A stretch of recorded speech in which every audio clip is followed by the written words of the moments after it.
Bonjour, c'est Bruno Salomon. Bienvenue dans 100% PSG La Tribune, le podcast d'ici Paris-Île-de-France. Enfin, l'un des podcasts, puisqu'on le rappelle, il y a aussi le mag de Pierre Clément ou encore le billet de Romain Benouk. Et donc, bienvenue dans cet épisode numéro 42 de La Tribune. Un rappel, abonnez-vous à notre chaîne YouTube. Objectif 9000 abonnés ce lundi. On passe les 9000 aujourd'hui et avant la mi-avril, les 10K. Et tout ça grâce à vous et à votre fidélité. Un énorme, immense merci, bien évidemment, et ça fait plaisir. Likez aussi cet épisode, ça nous titille un petit peu l'algorithme. Tiens, et j'en profite, puisque vu que c'est la trêve internationale pour le Paris Saint-Germain et donc pour les joueurs du PSG, on salue Lucas Beraldo qui va être le seul joueur avec Renato Marine. Ils ne sont que deux à rester à l'entraînement. Tous les autres sont soit aux soins, soit en sélection. Mais en tout cas, c'est la fin de notre partie de saison, puisque on va avoir le 3 avril prochain le match face à Toulouse. Donc je vous propose d'élire le joueur du mois. On rappelle que janvier et février, Warren Zaïre-Emery a été plébiscité. Mais pour vous, qui est le joueur du mois ? Moi, je vote Gvisha Kvaratskhelia. Vous faites ce que vous voulez de votre côté, mais moi, je mets notre Géorgien. Donc en commentaire, vous le mettez en chat, vous n'hésitez pas de savoir qui est votre joueur et pour qui vous votez. Sur ce, on ouvre la tribune. 100% PSG, la tribune. Au sommaire de cette tribune 100% PSG, le PSG qui cartonne à Nice 4-0 et qui garde son point d'avance sur Lens en tête du championnat. On va en parler de cette rencontre dans le j'aime ou j'aime pas. Et puis on se posera aussi quelques questions dans cette émission avec par exemple Nuno Mendes. Est-il le joueur le plus complet du monde ? Après la question, est-il le meilleur latéral gauche du monde ? Est-ce qu'il est le joueur le plus complet du monde? Oui, parce qu'on le rappelle, c'était pas hier, c'était même samedi, il a joué à un poste complètement différent et il a encore tout cartonné. Les tireurs de pénalty au PSG, est-ce que l'affaire est réglée ? Justement, puisque Super Nuno a pris la décision de tirer, enfin on lui a donné le ballon et on lui a dit vas-y tire-le et il l'a marqué très proprement. Est-ce que l'affaire est réglée ? Est-ce qu'on a trouvé enfin notre tireur de tir au but ? Justement, enfin faut-il reporter le match face à Lens ? C'est toute là. On n'arrête pas d'en entendre parler. Alors c'est marrant, le PSG n'en parle pas du tout. Il semblerait même qu'il n'ait même pas fait de demande, mais tout le monde en parle. Depuis 3 semaines, tout le monde nous parle de ce report. Nous aussi, on va en parler et on va se demander s'il faut vraiment reporter ce match qui vient se placer entre les 2 matchs de Liverpool, les 2 matchs de quart de finale de Ligue des Champions de Liverpool. Justement, Liverpool, on va aussi en parler. Ce sera notre futur adversaire en Ligue des Champions. Ce sera notre quart de finale de Ligue des Champions. On va aussi parler de la victoire à la mairie de Paris d'Emmanuel Grégoire, puisque ça va nous faire parler du stade et du Parc des Princes. Bref, de ça et du reste, on en parle dans 100% PSG La Tribune. C'est parti.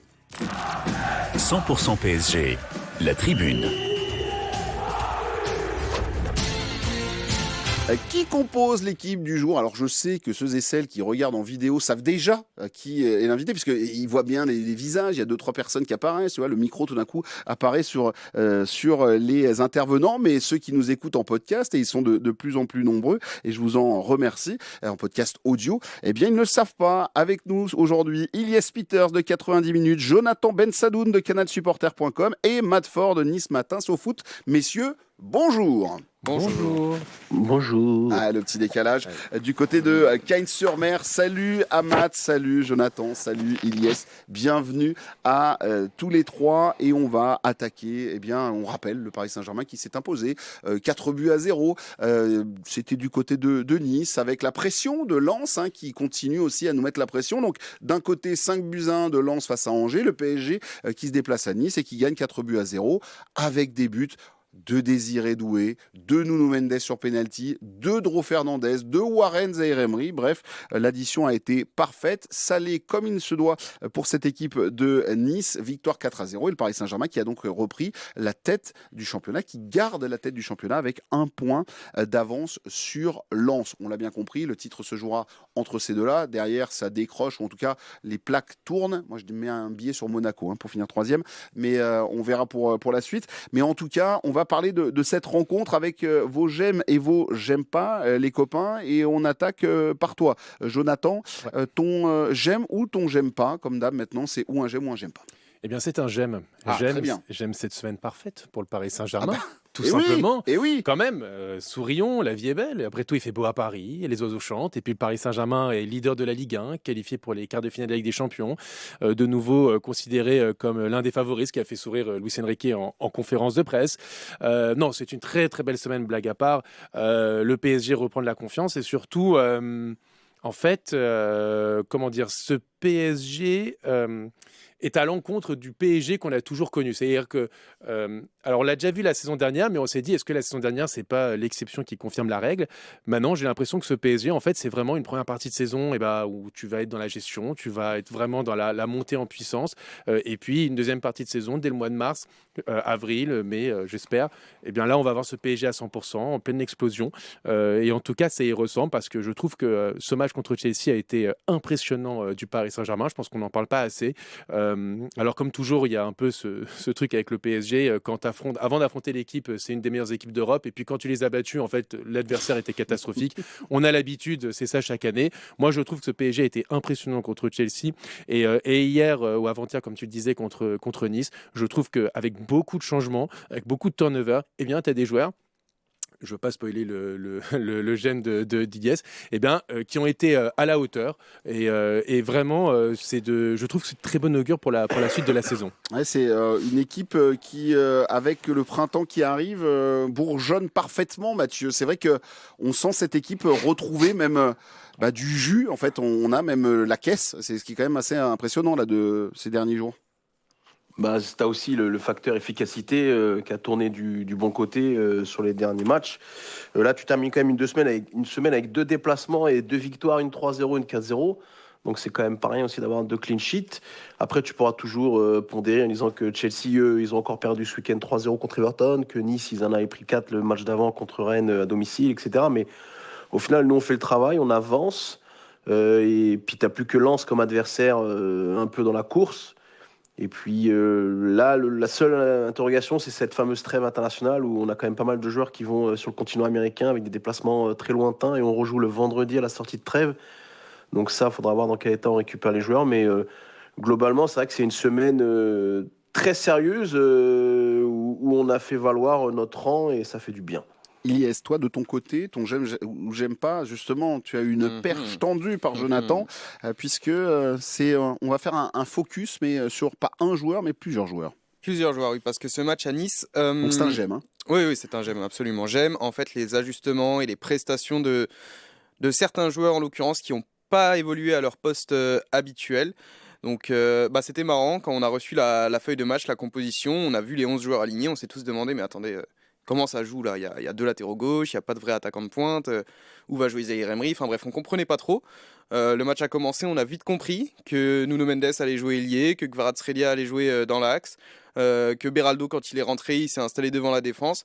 Donc j'ai vraiment apprécié les matchs de ces 3 joueurs. Je commence rapidement par Nuno qui a donc joué ailier gauche. On l'avait vu faire des fins de match ou des rentrées à ce poste-là, mais là il a vraiment démarré en tant qu'ailier. Il finit le match avec un but et une passe décisive.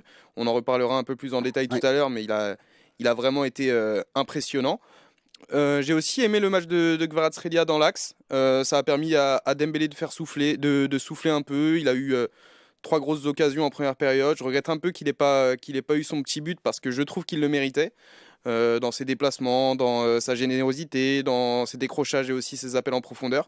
Donc une option supplémentaire qu'on n'avait pas l'habitude de voir dans l'axe et c'est prometteur pour la suite. Et enfin, bien sûr, Lucas Beraldo devant la défense, il fallait qu'on en parle.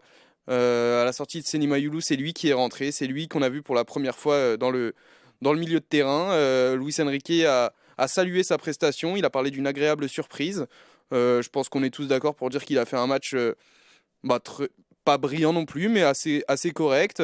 Et si Beraldo peut devenir une option pour permettre à Vitinha de souffler un peu et à Vitinha de revenir en forme contre Lens, contre Liverpool, c'est de très bon augure. Moi, j'ai vraiment apprécié Beraldo dans ce rôle-là. Je pense que face à des équipes de deuxième partie de tableau de Ligue 1, le mettre en 6, c'est une idée... totalement compréhensible. La permutation au Paris Saint-Germain, on n'en parle pas assez finalement.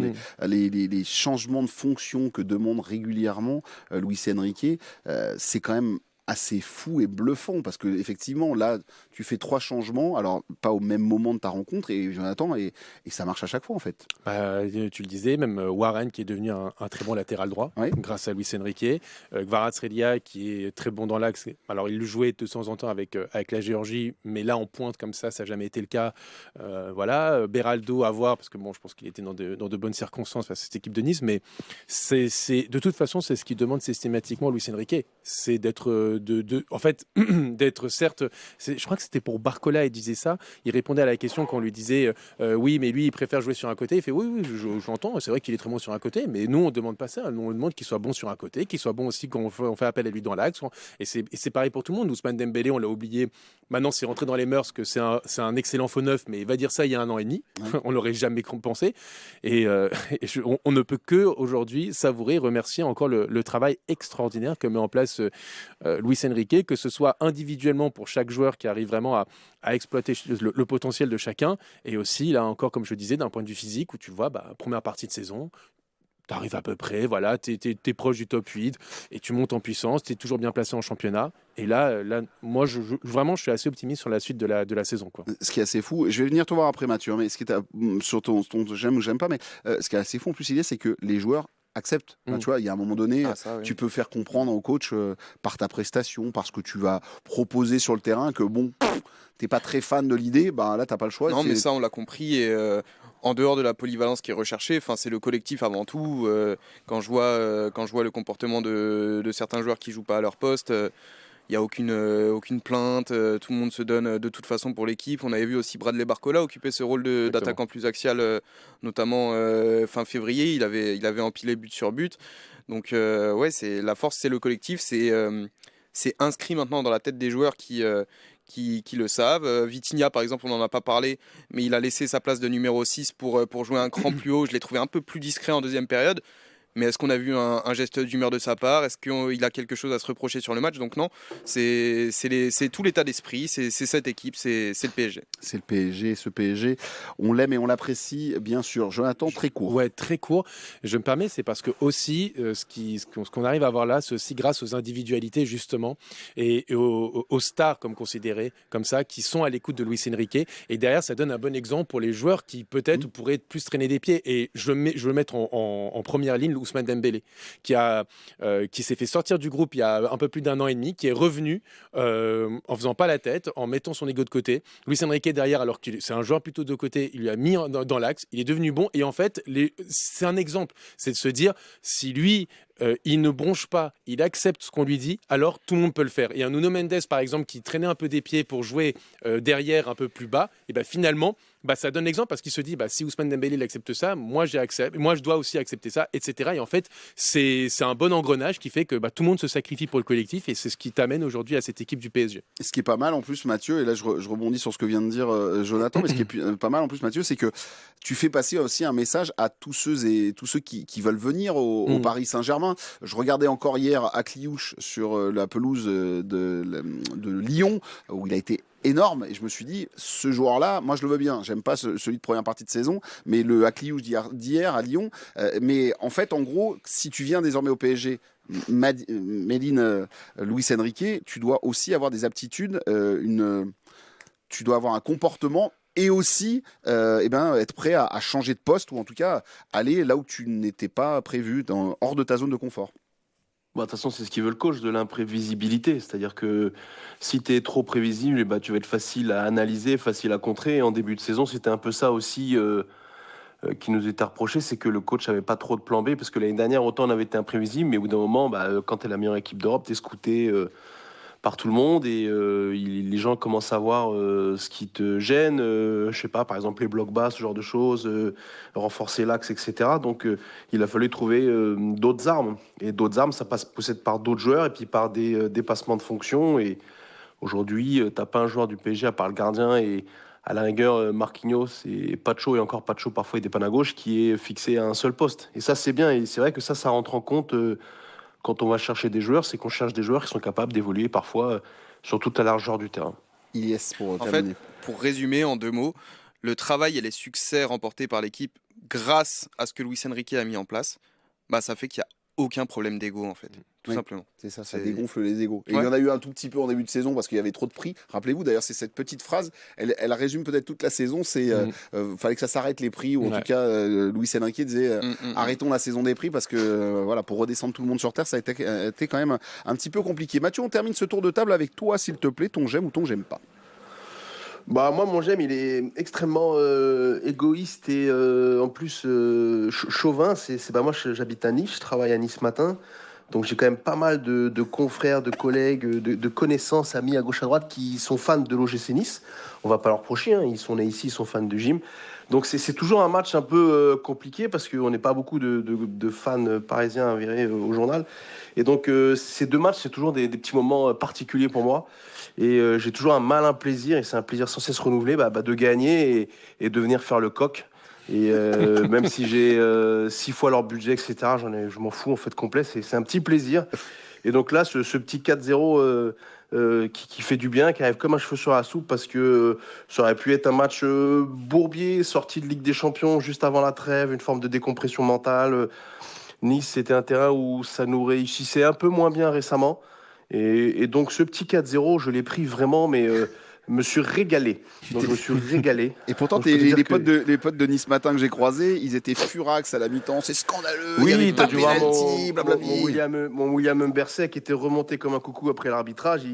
Il a essayé d'attendre l'arbitre en zone mixte. Mais bon, voilà, c'est le jeu, hein, qu'est-ce que je te dise. Moi, je me suis régalé. Donc, le dimanche au tennis, j'ai été voir tous mes amis niçois avec la banane, mon maillot, etc. C'est un petit plaisir. Et donc voilà, c'est vraiment. Puis je crois pas de mémoire qu'on avait gagné par 4 buts d'écart à Nice, ça me parle pas. On Non. avait gagné 3-0 parfois et tout. Donc c'est quand même un score qui fait du bien et qui en plus colle à la différence de but qu'a mis Lens le lendemain, la veille à Angers. Donc au moins tu perds pas de but parce que là on n'est pas très loin d'eux à la différence, donc ça peut compter. Donc c'est bien aussi, c'est un week-end parfait. Et sache que, petite stat que j'avais repérée avant la rencontre, mais en fait, au niveau ils sont sur le podium, les Niçois, sur le nombre de points pris sous la période QSI du Paris Saint-Germain. Ils ont pris 11 points face au PSG en Ligue 1 et ont juste fait mieux Monaco et Rennes. Voilà, 14 et... Ils ont gagné souvent au parc. Hein. Ouais, ils nous ont gagné au souvent moins embêtés. Ouais. deux, trois fois. Aise, il est venu gagner 2 fois, je crois, au parc. Ils avaient battu une autre fois avec au début de QSI. Donc c'est une équipe c'est une équipe de coups. Donc tu peux les gagner. On avait perdu contre eux en coupe avec Christophe Galtier, etc. Donc c'est une équipe qui peut être très compliquée à jouer sur un match, sur la durée peut-être moins. On avait perdu 3-1 le 30 avril quand il y avait Mario Balotelli avec Mota qui avait pris un rouge. Donc c'est une équipe qui nous a souvent gênés malgré tout.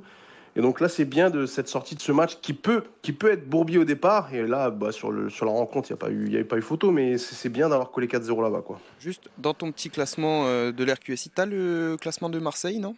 Pour savoir. Bah, ils ont pris que 3 points. Ouais. Ils ont pris 6 points. Ouais. 6 points en tout et pour tout face au Paris Mais, Saint-Germain. mais pour en revenir au match Ils avaient fait de... la clim de Cavani. Ah oui, c'est vrai. C'est vrai. Ouais, Exact. c'est vrai. Non, pour en revenir au match contre Nice samedi, j'ai trouvé qu'il y avait une belle opposition pendant une demi-heure et pourtant le PSG qui panique pas, qui s'affole pas. J'ai pas trouvé que le PSG a eu besoin vraiment de forcer son talent pour repartir de là-bas avec la victoire 4-0, victoire maîtrisée, le premier but de Dro Fernandez, celui de Zahir Emery qui récompense sa belle période actuelle. Donc ouais, soirée parfaite. C'est la soirée parfaite, effectivement. Les amis, petit tour de table. J'en ai parlé dans les titres et nos amis qui nous regardent sur la chaîne YouTube, qui se sont abonnés et qui sont en train de réagir aussi déjà à nos premiers débats et nos premiers échanges, vont voter pour le joueur du mois de mars. J'ai, moi, annoncé Grisha Kvaratskhelia. Petit tour de table, très rapide. Mathieu, pour toi, qui est le joueur du mois de mars pour le Paris Saint-Germain? Moi, je vais mettre Bradley Barcola, parce que je trouve qu'il restait quand même sur 17 matchs sans marquer en Ligue des Champions. C'est l'équivalent d'un demi-championnat, c'est quand même énorme pour un attaquant. Et la double confrontation qu'il fait contre Chelsea, avec 2 buts magnifiques. Et puis, dans ce qu'il produisait dans le jeu, je trouve qu'il a franchi un cap. Cette blessure, elle tombe très mal. Donc moi, je me vois de Bradley Barcola. Bradley Barcola, yes. Ouais, Bradley Barcola aussi, Aussi. parce que je trouve qu'il partait d'un peu plus loin que Kvaratskhelia que tu as élu. Donc je suis particulièrement content qu'il ait retrouvé le chemin des filets en Ligue des Champions, qu'il ait staté. Particulièrement triste aussi qu'il se soit blessé malheureusement. Mais pour ce mois-ci, je vote Bradley Barcola. Ouais. Vrai coup dur. On rappelle, hein, c'est 3 semaines minimum de chez minimum pour une entorse cheville, assez lourde. Ouais, c'est ça. Entorse de la cheville, entorse du droit. Ouais, c'est ça. Trêve internationale out et quart de finale de Ligue des Champions contre Liverpool. Aller-retour, incertain pour l'instant. On verra. On va croiser les doigts, bien manger, bien dormir, Bradley, bien écouter le sage madrilène pour bien se remettre rapidement. Jonathan, pour toi? Eh bien, on va faire réagir les commentaires puisque je vais aussi dire Gvara. Ah, très bien. Seulement, il faudra trancher dans les commentaires. C'est ça. Mais de toute façon, c'est vrai que c'est les 2 joueurs du mois. Ouais, clairement. Non, mais je dans trouve leur que, attitude. en fait, il faut comprendre que Gvara, quand même, c'est lui qui... Alors, c'est peut-être réducteur de dire ça, mais c'est lui, quand même, qui fait le gros du taf pour la qualification. Il te marque les 2 derniers buts qui font toute la différence et qui te mettent dans une bonne position. Et au bout de 4 minutes, c'est lui qui t'ouvre le score derrière Stamford Bridge. En fait, c'est quasiment lui qui t'offre la qualification sur un plateau d'argent. Donc, et je trouve que dans l'état d'esprit même, irréprochable. En tout cas, on va garder ça et à vous de voter sur le chat. Vous n'hésitez pas, vous mettez le nom et vous donnez un petit peu vos arguments et on verra. Et pour l'instant, je rappelle que Warren Zaïre-Emery a remporté et janvier et février. C'était un peu plus compliqué ou un petit peu plus neutre, on va dire, pour Warren Zaïre-Emery sur le mois de mars. Je fais un petit pas de côté puisque nous sommes lundi, il est 14h07. Bon, c'est un podcast, on enregistre, mais il y a eu les élections municipales hier et je veux en parler parce que on a à nos côtés quelqu'un qui a interviewé le maire désormais de la ville de Paris, le futur maire. On a les passations de clés, tout ça, le temps de filer les codes de la ville, de la part d'Adine Algo. Mais en tout cas, Emmanuel Grégoire a remporté l'élection municipale, la triangulaire dans la capitale, avec 50,5% des suffrages. Il a battu l'ancienne ministre de la Culture, Rachida Dati, avec 41,5%, et Sofia Chikirou de la liste LFI, qui a fait un petit peu moins de 8%. Pourquoi je veux parler d'Emmanuel Grégoire quelques instants, c'est qu'il y a bien évidemment le stade, le Parc des Princes. Juste rappeler, Jonathan, Rachida Dati avait annoncé, à claironner même, qu'elle vendait le parc à coup sûr. La position d'Emmanuel Grégoire, elle est un peu différente. Je l'explique. Je vous invite toutes et tous à aller sur la chaîne YouTube de Canal Supporter. Vous allez retrouver l'entretien avec désormais le maire de Paris qui parle exactement de ce qu'il veut faire avec le Paris Saint-Germain. En quelques mots, pour comprendre. En quelques mots, il est aujourd'hui il a toujours été pour la vente du Parc des Princes, et ce qui est vrai, mais simplement au bon prix et surtout en bonnes conditions. Derrière, ce qu'il veut créer, ça s'appelle la Porte des Princes, donc c'est-à-dire fermer le périphérique de la Porte de Saint-Cloud pour créer effectivement tout un espace autour du Parc des Princes qui serait donc autour du Paris Saint-Germain, mais pas que, aussi essayer d'accueillir le plus de sport possible. Maintenant, ce qu'il faut savoir, c'est que lui, c'est certes une position qui est personnelle, qui est pour le vote pour la vente du Parc des Princes à la mairie de Paris, mais au Paris Saint-Germain, pardon, mais au bon prix. Mais surtout, il faut que le Conseil de Paris soit d'accord. Or, il y a quand même certains membres du Conseil de Paris qui est donc désormais dans la majorité. Qui sont contre. Donc il faudra voir derrière. Dont David Béliard, par exemple. Dont David Béliard, voilà, entre autres. Je pense que, honnêtement, si on est du côté du Paris Saint-Germain, alors c'est pas une information, c'est juste qu'on peut voir effectivement comment c'est passé. Je pense pas que ça aille vraiment dans le sens de la vente du Parc des Princes quand on voit l'élection d'Emmanuel Grégoire. En tout cas, ce qui est sûr, c'est que s'il y a vente, la mairie et la nouvelle mairie et le nouveau maire souhaitent une chose, c'est que ils veulent être prioritaires s'il y a revente du Parc des Princes, et si ils ne peuvent pas acheter, ils veulent avoir un droit de veto. De veto, exactement. Si le nouveau propriétaire ne leur plaît pas. Voilà. C'est ça, parce qu'Emmanuel Grégoire dit c'est pour préserver au cas où, en vendant le Parc des Princes, les propriétaires pourraient raser le Parc des Princes et mettre des immeubles. Et ça, ils le refusent. Donc, ils veulent justement un droit de regard derrière sur ce que pourrait faire le Paris Saint-Germain en cas encore de revente du Parc des Princes. Mathieu, là, vu de ce point de vue-là, moi j'ai l'impression que je suis pas sûr que le Paris Saint-Germain c'était leur plan A, ou en tout cas Ça sent pas dire très bon, parce que moi je pense que vraiment Emmanuel Grégoire a très envie pour avoir discuté avec lui en off, voilà, et Bien avec sûr. ses équipes aussi. Il veut vendre, il a beaucoup de contacts, il a fait beaucoup de travail avec le collectif Ultra Paris, avec pas mal de gens autour du Et club. c'est un vrai supporter du Paris Saint-Germain, ça il faut le préciser. Ouais. Il est supporter du PSG, il le dit, il y va régulièrement. Enfin, en tout cas, c'est ce qu'il nous avait dit. Donc voilà quoi. Voilà. Mathieu. Bah, il fait tellement de travail que moi, il m'a reçu dans son bureau il y a 2 ans, en off, pour tout te dire, parce que j'ai un ami à moi qui travaille avec lui, qui travaille encore avec lui. Et donc, il avait servi le lien. C'était suite à un de mes papiers sur le parc dans SoFoot. Et donc, voilà, c'était une discussion informelle. Et lui, l'idée, c'était plus un bail emphytéotique à des conditions extrêmement avantageuses. Parce que pour lui, 99 ans, par exemple, à l'échelle d'un club, c'est très grand. Et c'est vrai.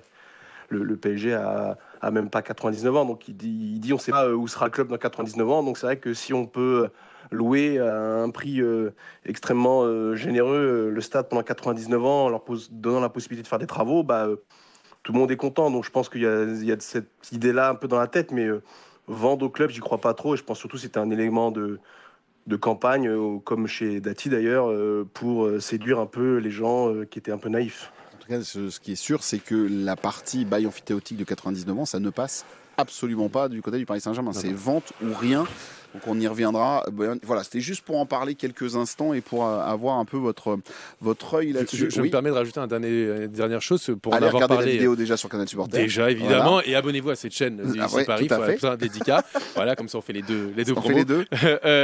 Non, mais c'est que pour en avoir parlé en off aussi avec le Paris Saint-Germain, c'est qu'ils voyaient cette élection quand même d'un œil assez lointain. Pour le coup, tu sens quand même qu'ils sont projetés plutôt vers Poissy et vers Massy. Bien sûr qu'ils voulaient voir qui à la fin allait finir à la mairie de Paris pour voir ce qui aurait pu potentiellement se passer, mais quand même quand on t'en parle avec eux, c'est vrai qu'ils se projettent sur Massy et Poissy, quoi. Puisqu'on parle justement pour Sachant mettre... qu'en plus que là, avec Emmanuel Grégoire, c'est la continuité d'Hidalgo. Exactement. C'était le premier adjoint de Hidalgo, donc il n'y a pas de changement révolutionnaire.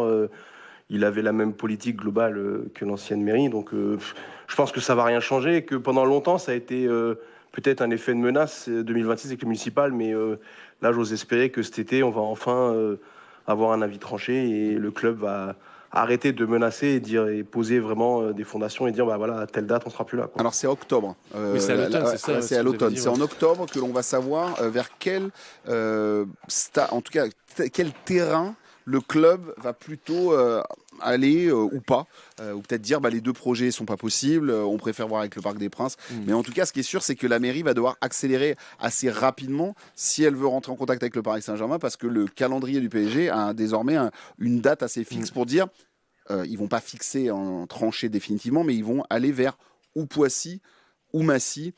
Voilà. À voir si Carl Olive, qui n'a pas été élu non plus à Poissy, si ça peut avoir une incidence derrière sur. C'est la com de Poissy. Okay. Et c'est pas que la ville de Poissy. Okay. Donc normalement ça devrait être bon. Et je vous invite, puisque on parle du stade, dans les conseils écoute et autres, il y a un podcast qui s'appelle Pause. Ne me demandez pas comment je suis tombé là-dessus. Jean-Claude Blanc a été apparu sur ce podcast il y a 3 ans ou 4 ans. Et là, c'est Victoriano Menero qui est dedans, qui fait 1h30 de podcast. Et il parle du stade, il évoque le stade. Et lui, il a son idée. Et il nous annonce même que 75 000 personnes en semaine, il n'y a pas de problème, il réussira à remplir. Et il est persuadé qu'ils feront plein chaque match, sur chaque rencontre à 30 bornes de Paris. Bon, c'est un avis. Luck. Voilà, good luck, effectivement. Surtout, c'est dans combien de temps? Parce que le temps que, déjà, tu n'as même pas acquis le foncier. Après, le temps que tu fasses des études de terrain, que tu trouves un cabinet d'architecte, le financement, regarde, le temps qu'on a pris pour faire un centre de formation. Alors, un stade, c'est quand même... tu vois, je pense, moi aussi, je pensais 10-12 ans. Hein, c'est tellement lointain, tout ça. En tout cas, c'est lointain, mais peut-être que...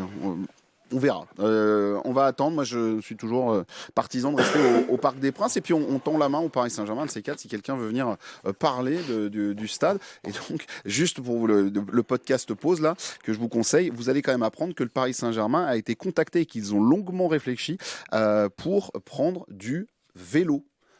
pourquoi pas avoir une équipe dans le circuit mondial en se disant que le Tour de France était quelque chose de populaire et que peut-être voilà, mais finalement ils n'ont pas donné suite. Mais voilà, ça s'est passé il y a pas très longtemps. Franchement, je vous conseille.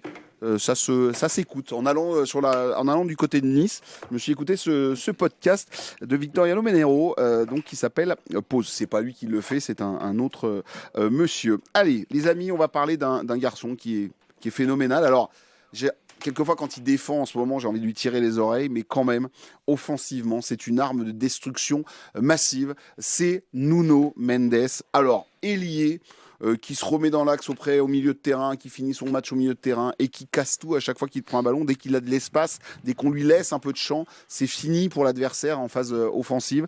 Et on s'est posé cette question, c'est Romain Bédouc dans son billet ce matin qui en parlait, et ça m'a glissé une question à l'oreille.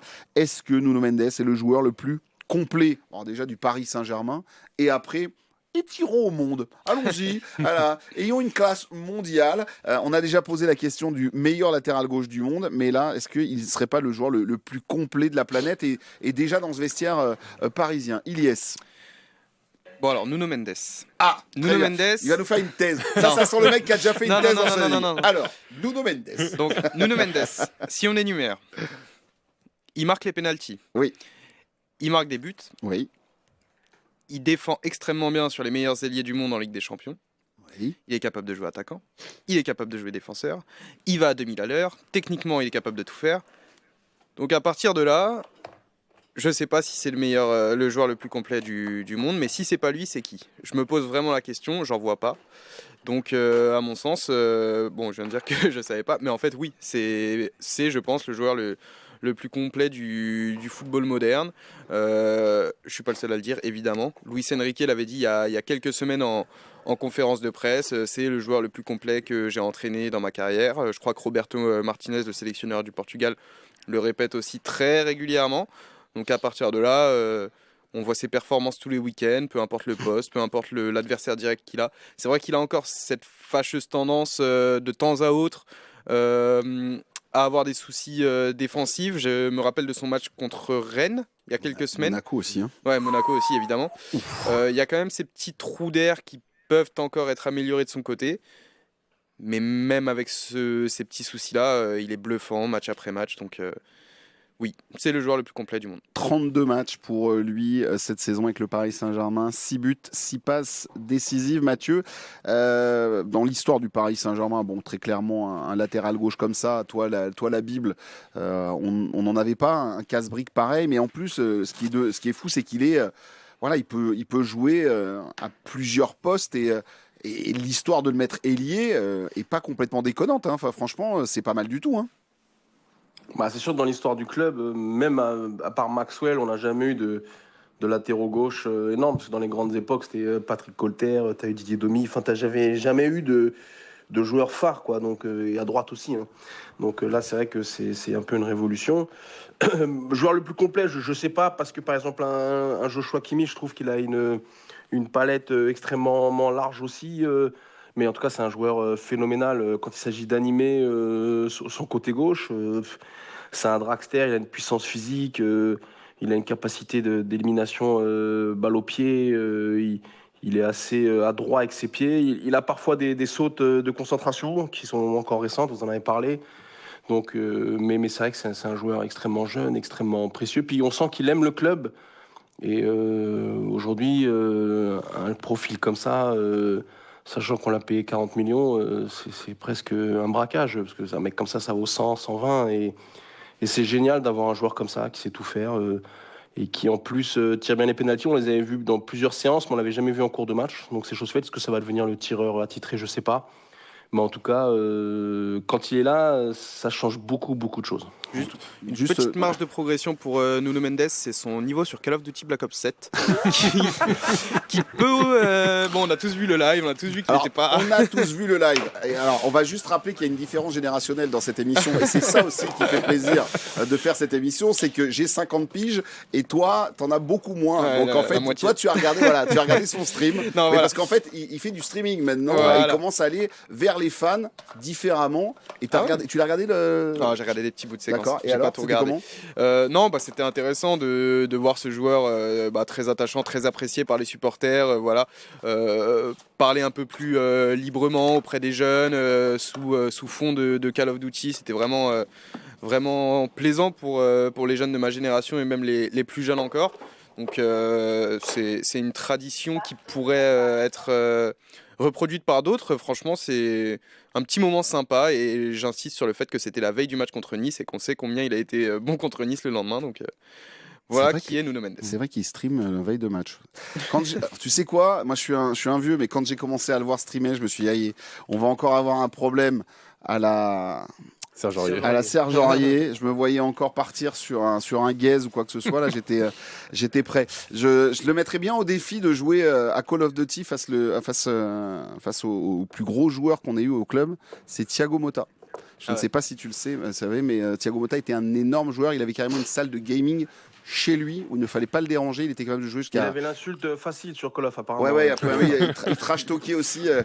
Pareil sur un terrain, il était vraiment vénère. Et j'avais eu l'occasion de l'interviewer là-dessus. Et il avait même dit qu'il avait dû se désintoxiquer tellement il était hardcore en fait. Vraiment, c'était un fou de ce jeu vidéo. Même dans le club, il y avait Pastore aussi qui était très fort et Zlatan qui jouait, mais Zlatan s'énervait aussi très très facilement. Tu vois, quand même, j'essaie de suivre, mais plus les trucs de votre âge.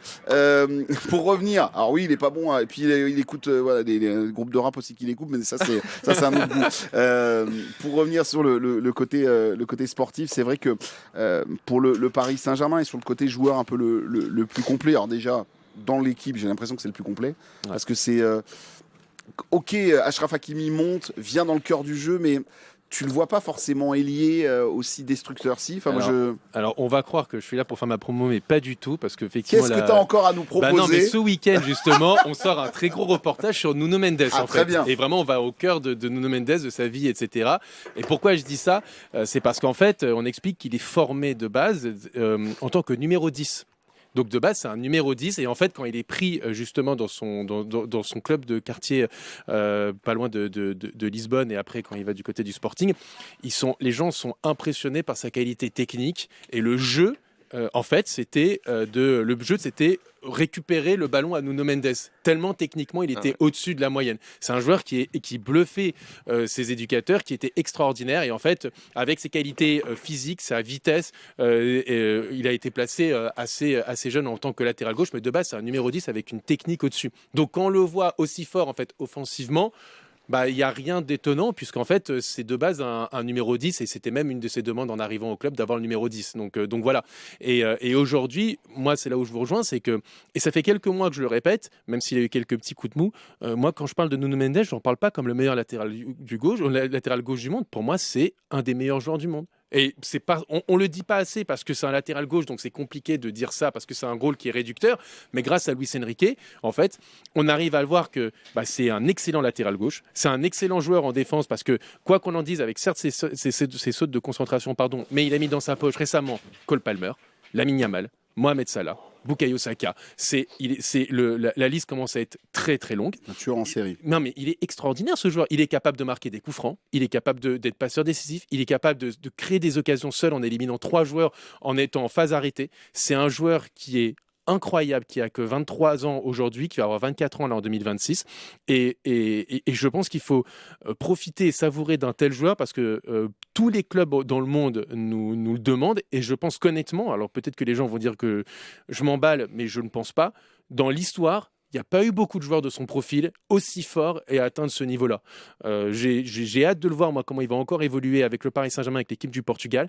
Mais c'est un joueur hors norme. Vraiment, à son poste, il n'y en a pas eu beaucoup dans l'histoire moderne d'aussi fort. Ne jamais oublier que c'est Leonardo qui l'a fait venir le dernier jour du mercato. C'est ça, tout à fait. Et il a dit même le dernier jour du mercato, on le dit dans la vidéo, donc je vous invite à aller le voir ce week-end, c'est que c'est un rêve pour lui de jouer au Paris Saint-Germain. Ouais. C'était un rêve de signer au PSG. C'était un de ses clubs qui rêvait de rejoindre. Et quand on lui a dit le dernier jour du mercato, son agent, il a dit fonce, let's go, moi je veux signer tout de suite. Quoi. Donc c'est vraiment un joueur qui aime le PSG. Quoi. Et je me souviens puisque quelques accointances avec Leonardo Leonardo qui était là.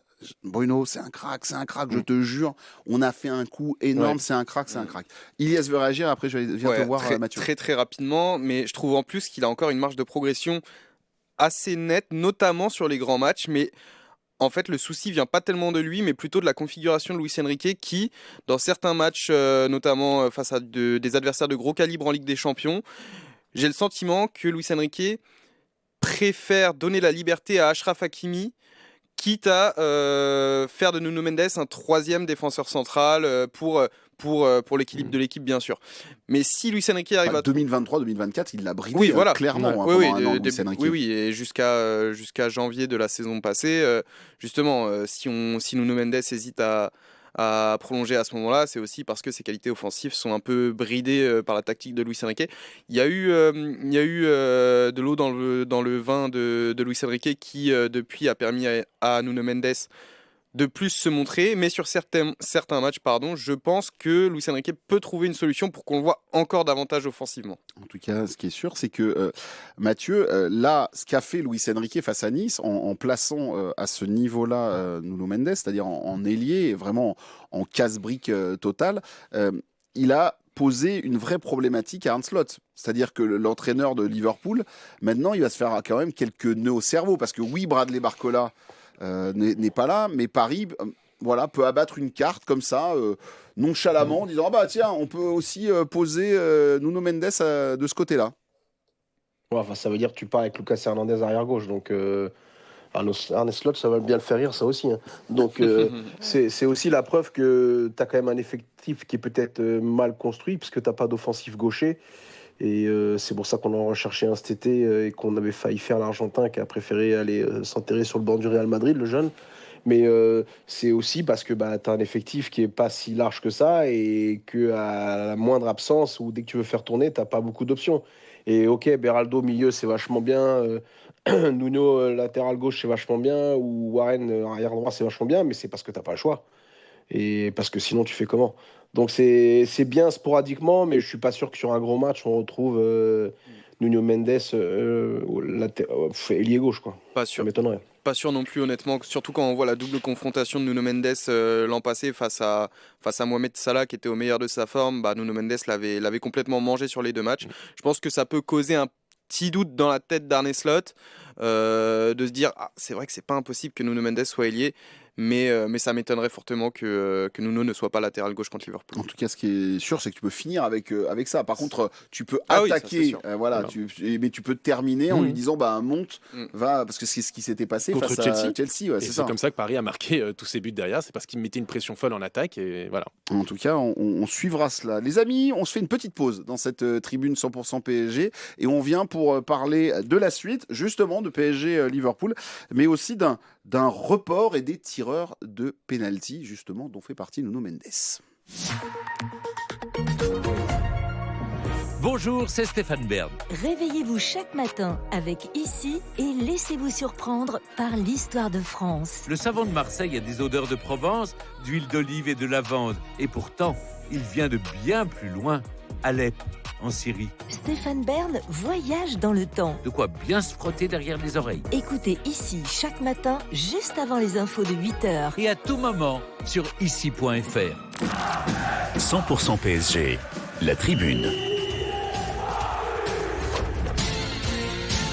Ilyes Peters, Jonathan Bensaloun et Matt Fort sont avec nous pour cette tribune 100% PSG. On va parler des pénaltys puisque l'événement a été c'est un peu un alléluia. Le Paris Saint-Germain a réussi un penalty.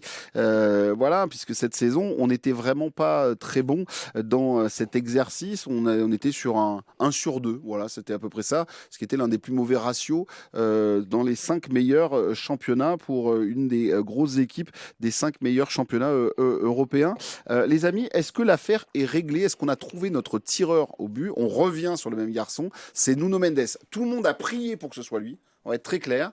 On a vu Vitinha prendre le ballon et lui apporter comme une offrande en lui disant « Vas-y, c'est à toi ». Et on y reviendra justement parce que à première vue, c'est un nouveau mode de fonctionnement au PSG. C'est désormais les capitaines qui choisissent le tireur de pénalty. Jonathan, avec toi, est-ce que l'affaire est réglée ? Allez, on a trouvé notre tireur. Non. Pour moi, c'est pas réglé parce qu'en fait, je pense que c'est juste à défaut d'eux parce que on sait ce qu'on se disait avant que Désiré Doué le rate contre le Havre. On se disait il faut que Désiré Doué le tire parce que c'est sûr qu'il va le rater. Il l'a raté, il le retire plus. Moi, je pense que c'est peut-être que je me trompe, mais je pense que c'est une mauvaise idée. Honnêtement, on avait un ou deux tireurs, c'est-à-dire c'était soit Vitinha, soit Dembélé. Il en rate et c'est pas grave, ça arrive de rater. Et ben justement, il faut les travailler, il faut les perfectionner pour qu'ils soient encore de meilleurs tireurs. Là, en fait, c'est un coup Vitinha, un coup Dembélé, un coup Doué, un coup Nuno. Alors Nuno l'a mise, donc c'est bien, mais s'il l'avait pas mise, on aurait dit quoi? On va faire essayer qui? Safonov la prochaine fois? Non, mais je trouve que cette gestion est un peu, voilà. Enfin, pour moi, il faut un tireur attitré et un deuxième, et après les deux en fonction de comment ils se sentent, ils se mettent d'accord. Je sais pas, j'aime pas trop cette manière-là de faire personnellement. Mathieu, toi de ton côté, t'as été rassuré par la façon de tirer ou peut-être désormais dire que c'est Mendes et on lui dit vas-y, tire-en plusieurs et tu vas en rater, tu vas en marquer, mais c'est toi le tireur. Me rassurer, non, j'étais content surtout qu'on en mette un parce que ça faisait quand même un moment qu'on avait mis et avec plein de tireurs différents. Après, je suis comme Jonathan, pour moi, les tireurs, ça va être Vitinha et Dembélé et ils les travaillent, ils ont plusieurs options. Et puis, s'ils ratent, tant pis, ils continuent parce que sinon, ça va créer un doute et tu vas l'entretenir bêtement, ce doute. Donc, tu as deux tireurs, quand ils sont sur la pelouse, je pars du principe que c'est Vitinha en premier et Ousmane en deux, et puis etc. Et puis voilà, quoi. Puis tu les fais travailler à l'entraînement tout le temps pour qu'ils aient plusieurs manières de tirer qui ne soient pas lisibles, mais pour moi, ça doit être vraiment deux tireurs attitrés et pas faire au petit bonheur la chance. J'ai pas l'impression que vous ayez convaincu Ilyes. Non, moi je suis pas totalement d'accord avec vous. Je suis d'accord sur le fait par contre qu'il ne faut pas changer perpétuellement de tireur au moindre penalty raté, mais à mon sens, Ousmane Dembélé et Vitinha ont trop manqué justement et leur chance est passée. Et pour moi, on doit installer Nuno Mendes en tireur officiel. Il faut en mettre un autre avec, parce que normalement, il t'en faut toujours deux. Oui, si Nuno Mendes n'est pas sur le terrain, on peut mettre Vitinha par exemple. Mais pour moi, Nuno Mendes doit rester numéro 1. Il l'a transformé merveilleusement bien à Nice. Lors des séances de tir au but, il est tout le temps ultra précis. Donc, quitte à installer quelqu'un, j'installerai Nuno Mendes en tireur attitré. Ouais. D'ailleurs, c'est marrant, cette nouvelle façon. Donc, on a Luis Enrique qui nous en a parlé assez longuement en conférence de presse après le match. Et donc, pour lui, nouveauté, ce n'est plus lui qui choisit les tireurs au but. D'habitude, on explique, les coachs avant le match disent premier tireur, deuxième tireur, troisième tireur. C'est sur le paperboard, là, ou sur maintenant en vidéo ou autre. Ouais. On annonce qui fait quoi. Là, première vue, c'est Vitinha ou Marquinhos qui prennent le choix. Est-ce que c'est une nouveauté ou est-ce que c'est la première fois qu'il le dit publiquement que ça marche comme ça? Moi, c'est la première fois qu'il nous en parle. Oui, c'est la première fois qu'il nous en parle. C'est la toute première fois qu'il en parle. Oui, ça c'est sûr. Et d'ailleurs, ça nous a un peu surpris parce que c'est quand même une décision forte de dire que le joueur qui va tirer le penalty n'est pas choisi par l'entraîneur, mais plutôt par ses coéquipiers. En revanche, le capitaine et le vice-capitaine.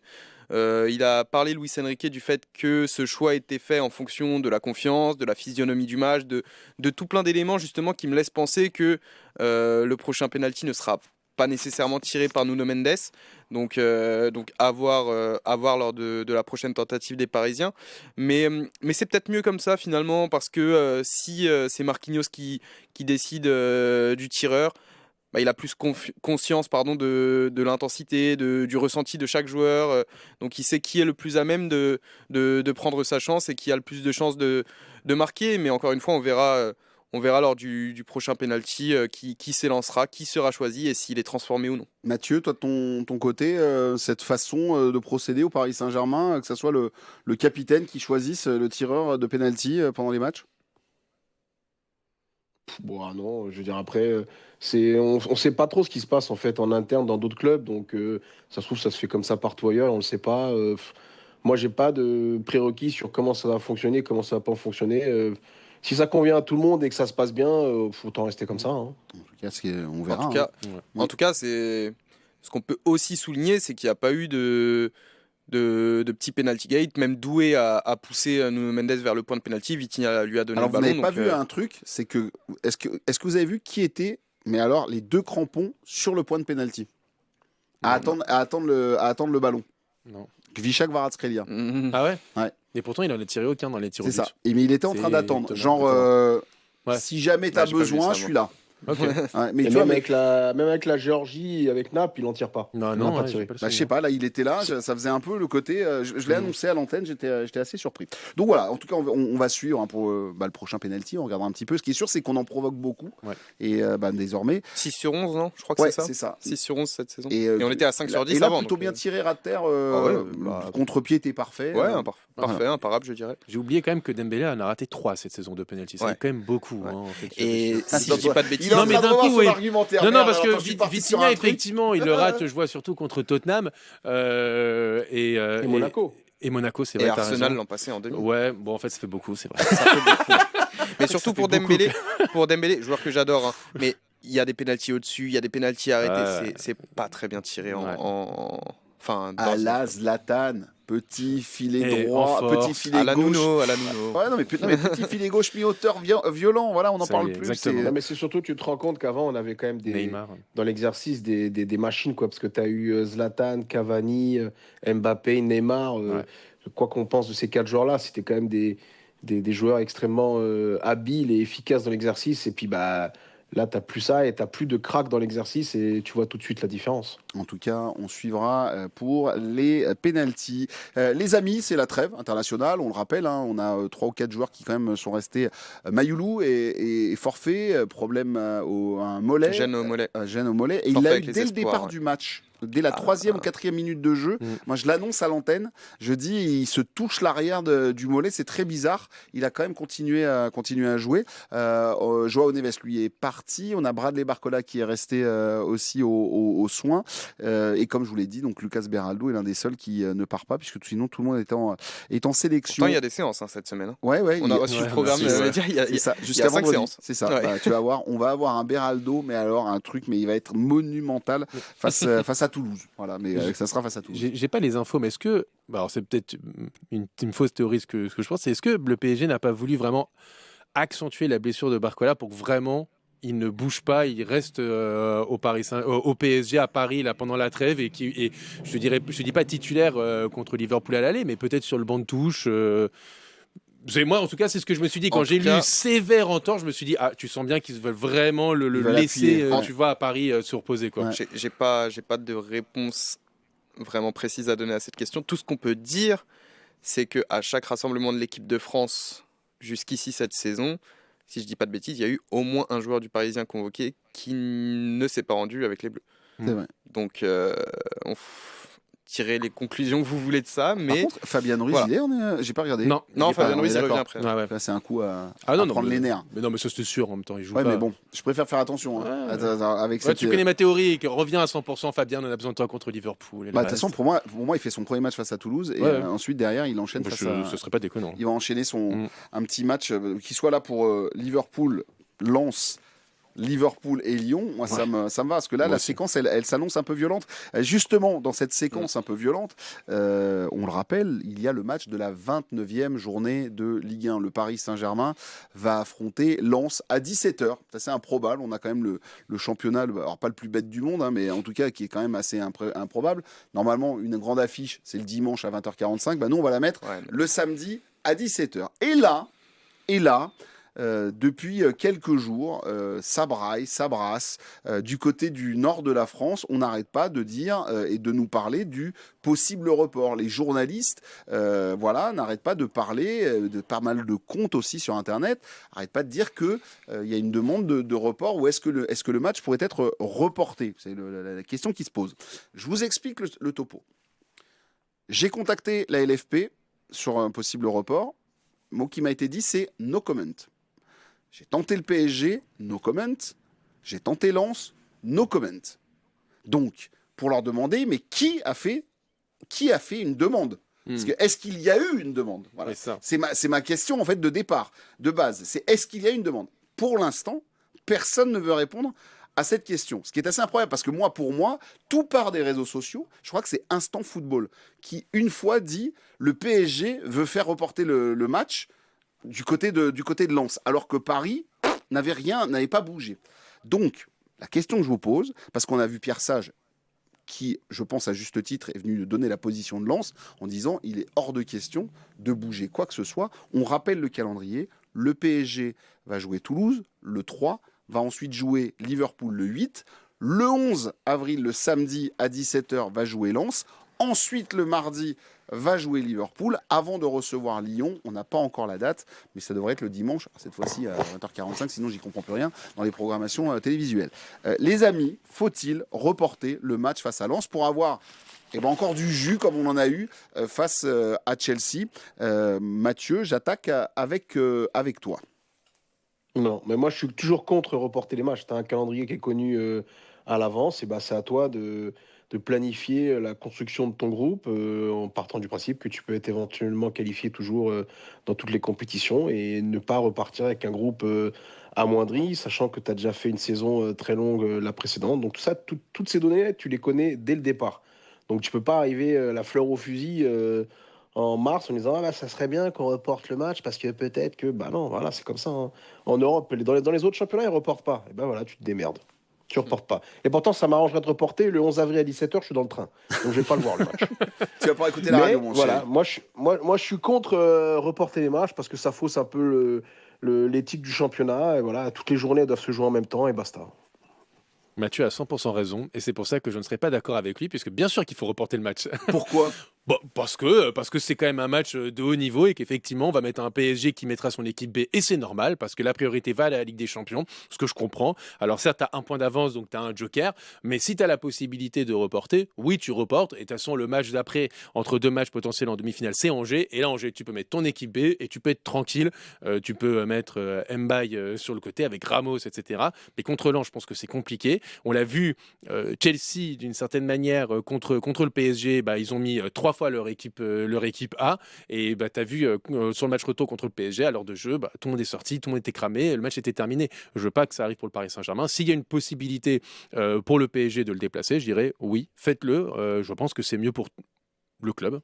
Voilà, okay. C'est mieux pour le club. Donc c'est à moi de trancher, visiblement. Ah oui, attends, maître Peters du barreau de Rambouillet. Du barreau de 90 minutes. Non, évidemment que c'est dans l'intérêt du Paris Saint-Germain de reporter ce match contre Lens. Tu l'as répété, il y a 3 matchs en 6 jours, donc entre le mercredi, la manche aller contre Liverpool, et la manche retour le mardi. Donc moi, je pense que c'est plus cette planification des matchs de Ligue des Champions qui pose problème, parce que si ça avait été l'inverse, si le premier match avait été le mardi et le deuxième match contre Liverpool le mercredi, un match le samedi aurait fait sens et ça aurait pas dérangé plus que ça. Mais en fait, en gros, on est tributaire des clubs et des équipes, des équipes qui ont on rappelle que Madrid et Barcelone ne peuvent pas jouer, par exemple, le même jour. Donc en fait, ça pose problème au calendrier. En fait, c'est nous qui nous retrouvons coincés à cause d'eux, non? Oui, c'est ça. Après, à mon sens, ce sera pas reporté de toute façon. Si le RC Lens n'est pas d'accord, enfin, on a parlé du match contre le FC Nantes, qui avait été reporté, mais ça avait été reporté parce que le FC Nantes avait donné son accord. Donc à partir de ce moment-là, plus personne ne pouvait rien dire et ça faisait les affaires de tout le monde. Mais si le RC Lens s'y oppose, et Pierre Sage en a parlé il y a quelques jours, le débat n'a pas lieu d'être, en fait, ce sera pas reporté si le RC Lens s'y oppose, et c'est la direction qu'on prend. Mais parce que Mathieu, il y a un moment aussi, c'est vrai que le calendrier est mal foutu, c'est-à-dire que on est coincé par l'UEFA à cause des équipes et voilà, ou qui ont deux équipes dans le même dans les quarts de finale, et en fait on se retrouve bloqué. C'est nous en fait qui nous faisons avoir, parce qu'on n'a même pas 7 jours, on a à peine 6 jours pour jouer ce match. Ouais, là, que je te dise, Calimero, t'avais qu'à prendre un effectif plus dense, ou t'avais qu'à avoir peut-être plus d'avance en championnat, ou alors c'est la vie. Qu'est-ce que je te dise, t'as un budget de 500 millions d'euros et tu vas pas être capable de faire 3 matchs en une semaine. Qu'est-ce que je te dise, change de sport. Moi, j'ai du mal à comprendre. C'est à part t'arranger toi. Ça arrange personne. Et puis, Lens, moi je suis Lens, mais tous les jours je veux jouer ce match entre les deux tours de Ligue des Champions. Mais même Nantes, je comprends pas pourquoi ils ont pas accepté. Pour bien sûr. Quel intérêt moi, quand je dis ça, moi je parle au nom du Paris Saint-Germain presque. Si je suis pour, effectivement, quand on suit le PSG, etc. Moi le PSG devrait le déplacer. Mais maintenant, si tu vois, effectivement, d'un point de vue de la Ligue 1, ça ne ferait pas de sens en fait pour Lens de déplacer. Au contraire, ils devraient le faire jouer maintenant, parce qu'ils savent très bien que c'est un PSG qui aura la tête à Anfield, qui sera remanié. Ils veulent aller chercher un titre, bien évidemment. Pour eux, il faut le garder le match. Moi je dis ça en tant que, justement, quand si t'es le Paris Saint-Germain doit tous les jours, pour moi, essayer tout tenter pour essayer de le reporter. Après, l'autre question, c'est ok, on évalue la possibilité de reporter ce match. Est-ce qu'il y a une date comme ça qui vient, qui se. Pierre qui Sage se- dit il nous reste une date, mais j'ai pas repéré Non, mais dans son là, calendrier. on parle Je de sais ça, même pas, mais parce que- après, on peut se dire que le PSG va se qualifier en demi-finale de Ligue des Champions. Il y a Lens qui est en demi-finale de la Coupe de France, qui joue un match par semaine en Ligue 1 jusqu'à la fin de saison. Est-ce qu'on va trouver une autre date qui conviendrait aux deux clubs? Non, il faut jouer ce match le 11 avril comme il est prévu et voilà, c'est tout. En tout cas, ce qui est sûr, c'est que moi, je comprends tout à fait que Lens, voilà, Bien sûr. c'est peut-être même leur chance de tenter de faire tomber le Paris Saint-Germain. On rappelle que le PSG a un match en moins et quand même leader avec un point d'avance. S'ils veulent les tenir, c'est maintenant, ou en tout cas s'ils veulent faire tomber Paris, c'est maintenant. Eux, ils seront frais. On va se faire rentrer dedans. L'ambiance risque d'être dantesque. Je peux même déjà vous annoncer une émission spéciale, un match spécial en YouTube Live, mais aussi en direct. On sera en direct dès 16h et on ira jusqu'à 19 ou même 20h pour débriefer cette rencontre qui sera sûrement le tournant du championnat, en tout cas pour le Paris Saint-Germain. On en saura un petit peu plus, mais je répète juste la base. Il y a quand même un vrai problème, c'est que pour l'instant, il n'y a personne qui, semble-t-il, ne veut parler de cette possibilité de bouger ou pas. Mais est-ce que pour le report de Nantes, on avait, nous, publiquement évoqué notre choix? Je crois que Luis J'ai pas- Enrique avait dit un mot. Il avait dit que ce serait arrangeant, mais il n'a pas non plus annoncé. Mais en tout cas, il avait dit, je Et crois au que... club, ils en parlaient. Ouais. Et au club, ils voulaient bien échanger là-dessus, en expliquant. Mais là, pour le coup, c'est vraiment... Bah, c'est normal parce qu'en fait, tu as tout le monde qui trouve que la demande de Paris, elle est grotesque et qu'il ne comprendrait pas que Lens accepte. Donc là, en fait, à part nous arranger, nous, tu as vraiment l'impression que ça fait encore un deuxième passe-droit, sachant qu'on en avait déjà fait 2 fois l'année dernière ou 2 fois l'année d'avant aussi. C'est pas la première fois qu'on fait ça. Donc, moi, ça me gêne vraiment ces histoires de report. Voilà, dans les autres championnats, ils le font pas. Même en Angleterre, ils ont 20 clubs, ils ont 2 coupes, ils le font pas, quoi. Donc, bah, tu te débrouilles, hein, tu le sais d'avance. Donc, t'évites d'avoir peut-être un groupe avec 15 joueurs confirmés. Bah, tu étoffes un peu plus pour pouvoir être moins à la marge ou moins sur la jante dès que tu joues 50 matchs, quoi. Et puis pour une fois qu'on a l'occasion d'avoir comme ça en fin de saison un match un peu Ah oui. final avant l'heure Ah oui. pour le titre, on est là à Clairement. dire quand est-ce qu'on va jouer ce match, franchement. Bon, moi, par Enfin, contre, c'est juste le jour, en fait. Un samedi Ah à oui, 17 ça heures, évidemment. Bah après, Ça n'a pas une tête de grand match. Non, mais de toute façon, Paris s'il aurait doit pas être pu jouer reporté, autant le mettre le dimanche à 20h45, mais le même week-end, quoi. C'est Après, ça. le PSG joue Ouais, 2 c'est jours ça, plus tard à Antibes. 48. Voilà. Donc, Mais voilà, quoi. là, on je envoie les U19 pour le coup. ouais. Du Voilà. côté du Paris Attention, Saint-Germain. hein, Ramos en les pointe. U19 en demi-finale de Youth League. C'est vrai. Attention. Ah, attention. Alors là, on ne rigole pas avec Ils ont IS. gagné hier Attention. face au Havre. Attention. Et ils en sont où en Coupe Gambardella? Qualifié en Quart. quart ou demi. Non, Quart. c'est Quart. quart hein, pour l'instant. Ouais. Et effectivement, qualifié pour les demi-finales de la Youth League. Ça Real sera Madrid le pour eux. 17 avril et la finale est le 20 avril. C'est ça. 17 avril et ça se joue Une sorte de du côté Final Lausanne. Four à Lausanne. Ils jouent le Real Madrid. Bon, rapidement, si je peux en parler. Ouais, vas-y. Grosse équipe, grosse génération, assez homogène, avec quelques individualités qui ressortent. Ils ont eu du mal cette saison contre les clubs espagnols. Ils avaient perdu à Barcelone en poule. Ils avaient fait match nul contre Bilbao en poule. Mais il faut Et un gros match ils ont face à battu Villarreal avec un penalty sorti de Martin James. Ils sont emmenés par un grand Adam Ayari, le franco-tunisien. Hâte de voir ce que ça donnera en demi-finale. Parce que s'ils vont en finale, bah, on sera là pour les suivre. Il y a une chose qui serait bien quand même, et ça, voilà, c'est juste une petite réflexion, mais c'est vrai que on fait beaucoup de travail finalement autour de la formation et ça manque de titres. Ça manque de trophées pour ces jeunes. Et c'est vrai qu'une Youth League, parce que ça fait depuis 2016 qu'on n'a pas été en 2015 ou 2016 qu'on n'a pas été en finale de Final Four de Youth League. Je crois que le dernier quart de finale était en 2021 du PSG. Et Gambardella, on a eu la chance de faire une tonne 5 de finale de Coupe de France. Chaque fois, le match d'ouverture, c'est Dijon, Rennes. Bardella, ça doit faire 35 ans qu'on n'a pas gagné. Ah, ça fait une éternité. Donc j'espère vraiment que cette équipe va réussir. Voilà. D'ailleurs, je fais passer un message à ma direction. Si jamais Paris va en finale de la Coupe Gambardella, on va se la faire quand même cette finale. On va la commenter cette finale. Faut qu'on le fasse quand même. Alors ça sera peut-être pas au stade de. Si c'est au stade de France, oui, c'est ça, le 22, vendredi 22 mai. Exact. Les amis, dernier tour de table et dernier échange avant de se quitter et de faire une pause de la trêve internationale. Eh bien, je rappelle, abonnez-vous à l'émission. On doit passer les 9K aujourd'hui. C'est la mission du jour. On va parler quand même de notre petit mot rapide. Voilà, on aura plus l'occasion de rentrer dans ce quart de finale en profondeur. D'ailleurs, il y a déjà un mag que Pia Clément, elle n'a pas résisté. Elle s'est dit, je fonce, bille en tête, elle est partie. Elle nous a déjà fait un spécial Liverpool pour vous apporter des clés sur cette rencontre et sur cette équipe de Liverpool qui marche entre le diesel et le super. C'est pas tout le temps quand même très brillant. Encore ce week-end, ils ont perdu face à Brighton et ils sont actuellement 5e du championnat. Alors sachant qu'on n'a pas su le 6e qui est quasiment ex aequo avec lui. En tout cas, je voulais avoir un petit mot sur ce PSG Liverpool. Votre ressenti, voilà, est-ce que vous l'attaquez avec gourmandise ou est-ce que ça fait un peu trop? On les a déjà eu l'an dernier, on les reprend cette année. L'an dernier, déjà, c'était un véritable exploit ce qu'on avait fait. Toi, l'homme du Royaume-Uni, Jonathan, toi, Mac Ben Sadoun, on le rappelle, hein, c'est tout de rouge vêtu. Tout de rouge vêtu. Est-ce que cette affiche te plaît et est-ce que ces retrouvailles, un an plus tard, te font saliver? Ouais. Trop. On a été à Anfield tous les trois la saison dernière, c'était extraordinaire. Mais j'aime pas trop la musique qu'il y a autour de ce match-là en ce moment, ce truc de se dire bon, Paris est largement favori. Non, vraiment, ça reste Liverpool, ça reste une grosse équipe. Alors oui, ils sont assez décevants cette saison. Et là, j'ai vu encore le match contre Brighton. Il y a 2-1, mais on est plus proche du 3-1 que du 2-2 quand tu regardes la rencontre. Et même en Ligue des Champions, alors c'est une preuve de santé contre Galatasaray à Anfield, mais le match aller. Je vais me répéter, on était plus proche du 2-0 que du 1 partout. Donc il y a des carences dans cette équipe, il y a des joueurs qui sont en méforme, il y avait des blessés là qui vont peut-être revenir pour le match contre le PSG. Il faut faire attention parce que je pense qu'Arnaud Slot, lui, il plus que les matchs de Liverpool, il regarde les matchs du PSG. Depuis un an, il a que ça en bouche. Il adore le Paris Saint-Germain.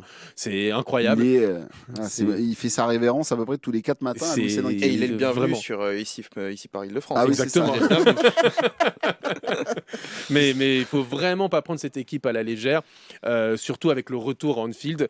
Il faudra vraiment faire le taf, surtout au Parc des Princes, parce que comme j'ai dit, à l'extérieur, Liverpool, ça a de grosses difficultés. Et la défense aussi, Konaté, Van Dijk, qui était une des forces la saison dernière.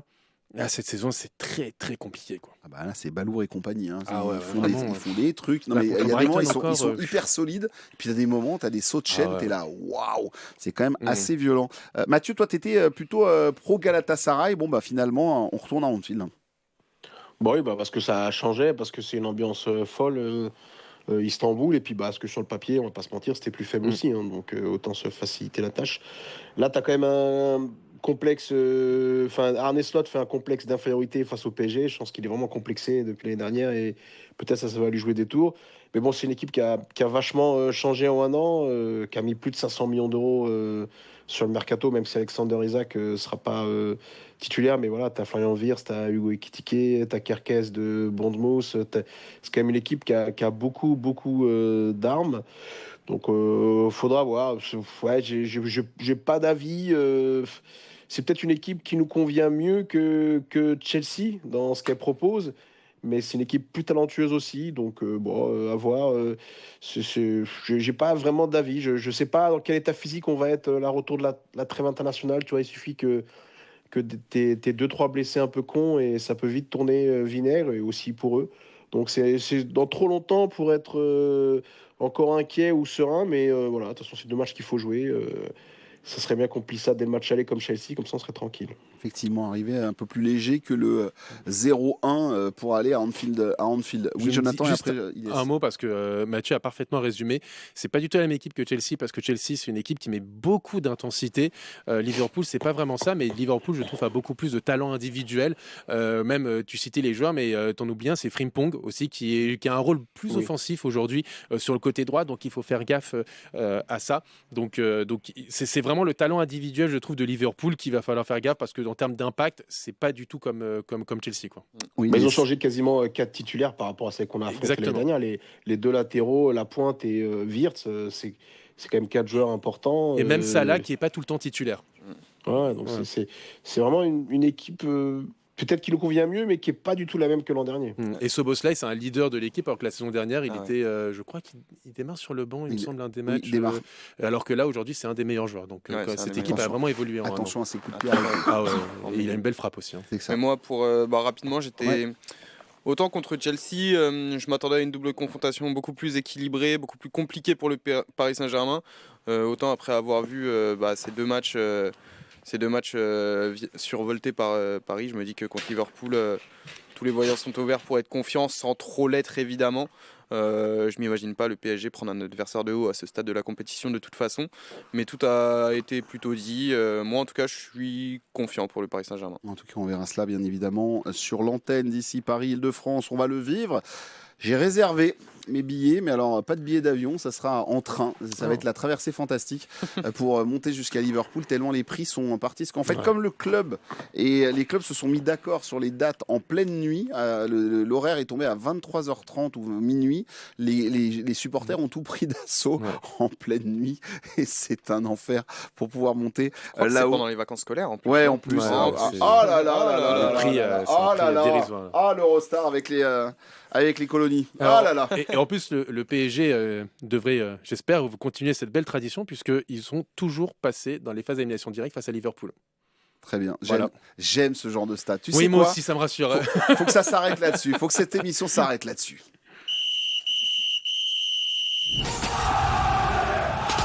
Voilà, 100% PSG, la tribune, c'est terminé pour aujourd'hui. Merci à Matt Ford, merci à Jonathan Bensadoun, merci à Elias Peters pour ce très bon moment passé ensemble.